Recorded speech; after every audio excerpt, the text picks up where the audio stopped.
tiene este modelo es el efecto directo. Se considera más del 50% de las causales de las catástrofes climáticas tienen su origen en esta distorsión del modelo productivo, con la sucesión de inundaciones, sequías, tsunamis y lo demás.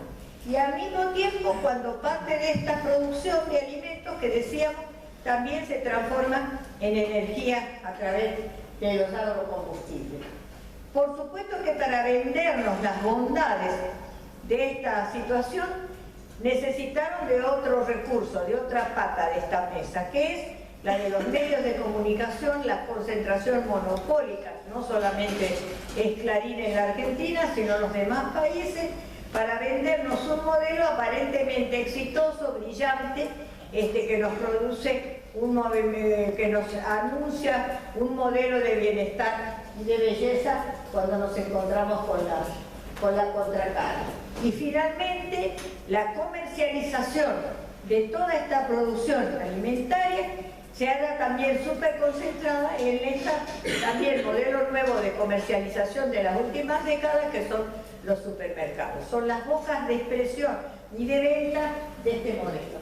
Por eso Morrison dice que el problema de la agricultura actual es que no es un sistema previsto para producir alimentos, sino para producir dinero. Adelante, por favor. Y entonces hablamos de qué pasa con nuestro modelo productivo.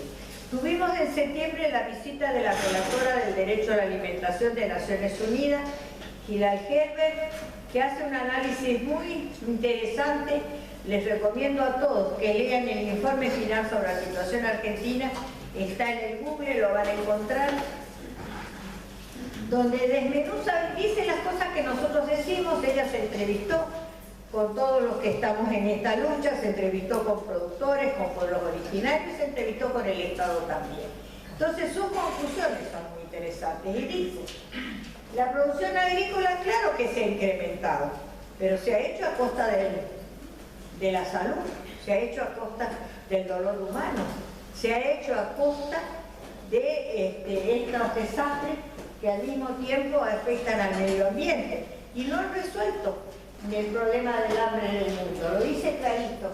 Pero además resulta problemático no solo por el daño de los plaguicidas, sino por los efectos del cambio climático, pérdida de diversidad y la incapacidad para asegurar la soberanía alimentaria. Cuando nosotros recordamos, y en este andar ya andábamos, en el 96 empezamos a andar con esto, cuando vino el tema de la soja y vino los Monsanto y compañía, nos prometieron que acabar con el hambre en el mundo. No solamente no acabaron, sino aparecieron nuevos fenómenos y multiplicaron esta situación. Adelante, por favor.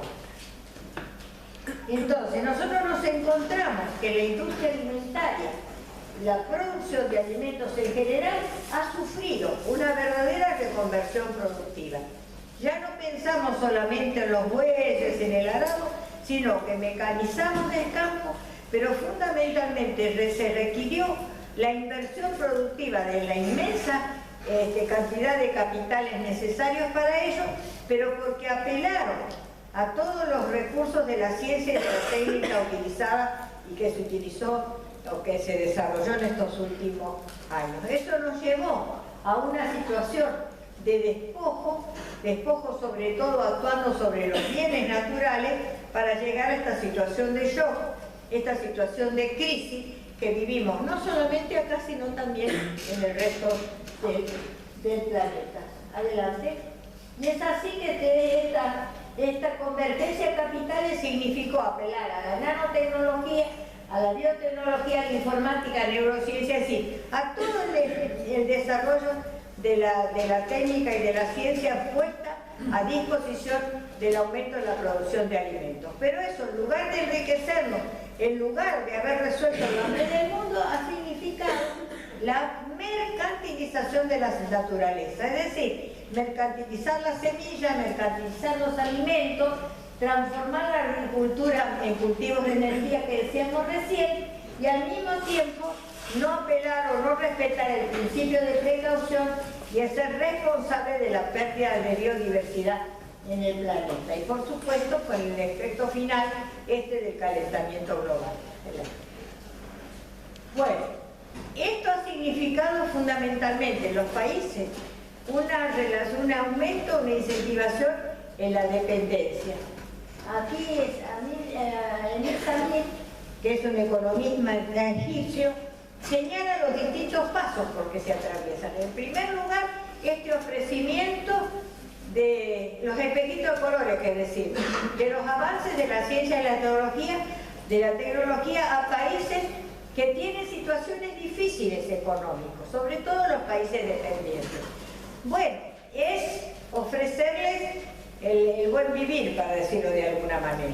Pero por supuesto que son países que no tienen dinero, pero como somos tan generosos les ofrecemos dinero, si sabemos nosotros lo que significa el tema de la deuda externa. Fue puesta para aplicar la mayor cantidad de negocios. Pero esa deuda externa, ¿sobre qué se basa? ¿Cuál es la garantía? Ni yo firmé el pagaré, ni vos firmaste, ni vos tampoco. Pero ¿cuáles son los pagarés? Nuestros bienes naturales, son nuestras tierras tan ricas, son nuestros lagos, son nuestras montañas, es el acuífero guaraní, son nuestros minerales, esa es la garantía. Así que para pagarla, se enajena lo mejor de nuestros bienes naturales y realmente para eso, como dije, utilizamos el control de los medios de comunicación para defender sus intereses, y cuando esto se agota, entonces llegamos a las guerras preventivas, llamadas, tienen distintos nombres por supuesto, pero hacen al saqueo de países enteros como Irak, como Afganistán, como Líbano, como Libia, como Siria, es decir, avanzan en esto que ellos llaman guerras preventivas o como sea, pero que es en realidad la apropiación de los recursos de los países para su propio desarrollo. Sobre la base de un consumismo que en la medida en que siga en estas condiciones, se está consumiendo, en este nivel de consumo vamos a necesitar 7 planetas, con uno ya no nos alcanza. Entonces estamos trabajando o caminando sobre el filo de la navaja, Y bueno, pero nosotros vamos a trabajar sobre esto que dijimos al principio. Vamos a trabajar en la defensa del derecho humano a la alimentación, primero y básico de los derechos, que es la garantía que hay que dar, digamos, para garantizar a todos una alimentación adecuada en calidad y cantidad que permita una vida sana y en plenitud. Ahí no aparece. Acá decimos de que ese derecho se basa en estas 4 patas. En primer lugar, que haya acceso físico y económico, es decir, que tengamos, como el alimento se ha convertido en una mercancía, que tengamos, digamos, el dinero suficiente para poder adquirir los alimentos que nosotros necesitamos. Para eso tienen que estar disponibles y al mismo tiempo tienen que ser sustentables a lo largo de toda la época, y al mismo tiempo que sea adecuada a las condiciones fisiopatológicas, a las condiciones laborales, a las condiciones climáticas que haya en cada situación y en cada lugar. ¿Y quién cumple ese rol? Es el Estado. El Estado es el que tiene que garantizarlo. Y esto es una cosa que nosotros como profesionales tenemos que tener en cuenta. Quien tiene y debe garantizar es el Estado. Adelante. Ahí estaba Mafaldita diciendo, a ver si no violen este derecho como violan los 10 mandamientos. Y bueno, y nosotros entramos a los otros términos que son de seguridad y soberanía alimentaria, que no son términos sencillos, son muy complejos, porque abarcan desde la producción hasta que llega el plato a la mesa, porque tienen todas las variabilidades del trabajo, cómo se produjo ese alimento, si hubo trabajo infantil, si hubo trabajo esclavo, si hubo rentabilidad para quien lo produce, si hubo un alimento adecuado para quien lo recibe. Es decir, es multifacética toda digamos, el enfoque según que veamos la seguridad y la soberanía. Y entonces sí, adelante, vemos también que no es lo mismo una cosa que la otra. Desde ya el derecho a la alimentación se basa en principios legales, jurídicos, que están en todas las convenciones, en todas las declaraciones y constitución. Pero la seguridad alimentaria ya es otra cosa, es un concepto eminentemente técnico, nace desde la FAO, y ahí no cuestiona el mercado, no cuestiona el modelo, no analiza quién produce los alimentos y, como decía, en qué condiciones de esclavitud, de trabajo infantil, de trabajo no remunerativo, y al mismo tiempo cumple funciones asistencialistas. Decimos que hay seguridad, a mí me parece importante tener en cuenta. Si el Estado tiene que proveer, entonces tiene esta función, la entregar los bolsones de comida, por ejemplo, o los planes para garantizar que se coma. Pero eso es una función eminentemente asistencialista. ¿Cómo se reduce? Yo creo que tenemos un ejemplo mucho en los modelos de nuestro país en estos días. Cuando hablan de los planeros y se encuentran con algunas sorpresas. Durante el periodo anterior se disminuyeron los planes, pero disminuyeron casi a la mitad. ¿Pero por qué? Porque el rol del Estado dejó de ser asistencialista, dejó de garantizar la alimentación, no hubo empleo. Por eso disminuyeron los planes. Y en este gobierno de tanto berepipí, resulta que se multiplicaron 3 o 4 veces más los planes. ¿Por qué? Porque no hubo empleo. Y el rol del Estado es cubrir esa situación. Entonces, el tema de los choriplaneros y el tema de la crítica planera, luego vuelven los planes, no vuelven. Se multiplicaron con este gobierno, no con el anterior. Estas son cosas las que tenemos que pensar y tenemos que analizar. Por eso, seguridad alimentaria es darle el bolsón, pero el bolsón es otra cosa. Por eso avanzó más Vía Campesina, movimiento social que hoy nuclea a millones de campesinos que son los verdaderos productores de los alimentos en el mundo entero, y se habla de soberanía, donde tenemos un rol más participativo, donde discutimos, donde tratamos de evitar todas estas cosas y donde fundamentalmente nos planteamos dar vuelta a esta situación. Pienso que en estos últimos tiempos, la aparición de un nuevo sujeto social en la producción de alimentos, que son la Unión de Trabajadores de la Tierra, lo puso en evidencia, con los verdurazos, los frutazos, los yerbazos, empezamos a ver quiénes son los que producen. No eran esos del campo que en el 2008 salieron por la 125, son otros actores. Y es muy interesante seguir este desarrollo, porque tienen una cara nueva también. Son jóvenes y hay predominio, mucha participación de las mujeres productoras. Así que hay un hecho nuevo que ha producido, para mi gusto, el hecho político más importante de este último año, que ha sido el Foro Nacional Agrario y Soberano, que se hizo en Ferro 7 y 8 de mayo, que planteó todo un programa para revertir y cambiar el modelo productivo, que no se basa en sacar el IVA de los alimentos, sino se basa en cambiar directamente de raíz el modelo productivo. Y ese plan y ese programa en este momento se está gestionando una entrevista a las futuras autoridades para que hagan propio ese programa como programa de gobierno. Sin cambiar el modelo productivo vamos a seguir con inflación, con desabastecimiento y con las especulaciones del mercado. Es decir, vamos a seguir al mercado y no a las necesidades de la población. Adelante. Bueno, ¿cuáles son los factores que en el mundo entero están amenazando esta seguridad y esta soberanía alimentaria? Y fíjense qué interesante, se basan en 3 cuestiones. Por eso digo que el tema de la alimentación es un tema político. Se basa fundamentalmente en los aspectos del cambio climático, que hace a la mayor producción de eventos y desastres que afectan la producción y el modelo productivo con pérdida de activos, menor productividad. Se basa en la crisis financiera, menor crecimiento económico, desempleo, subempleo, pero al mismo tiempo en el medio el incremento, la inflación, la especulación de los precios, el costo de la canasta básica y la alteración por ende de los patrones alimentarios que nos supieron dar los perfiles en cada uno de los lugares.